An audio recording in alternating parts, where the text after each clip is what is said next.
اللہ نے درگزر فرما دیا ہے اور اللہ تعالیٰ رحمت فرما رہا ہے اور اپنے غفور الرحیم ہونے کا تذکرہ کر رہا ہے، تو کسی کو بھی صحابہ اکرام سے متعلق کوئی تبصرہ کرنے کی ضرورت نہیں ہے، کیونکہ اللہ تعالیٰ نے معاف کر دیا اور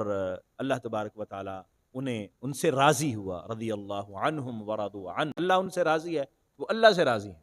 تو اس لیے کسی کو بھی صحابہ اکرام کی شان میں کسی طرح کے جملے کہنے کی اجازت نہیں ہے۔ اللہ تبارک و تعالیٰ مالک ہے، وہ خالق ہے، وہ چاہے عتاب فرمائے، وہ چاہے جو مرضی فرمائے، لیکن ہم جیسے لوگ آج کے اس دور میں اٹھتے ہیں اور قرآن کی اس طرح کی آیات مبارکہ کو بنیاد بنا کر صحابہ اکرام کے بارے میں باتیں کرنا شروع کرتے ہیں اور رائے قائم کرنا شروع کر دیتے ہیں، اس کی قطعاً اجازت نہیں ہے۔ صحابہ وہ برگزیدہ لوگ ہیں اللہ تبارک و تعالیٰ جن پر راضی رہا،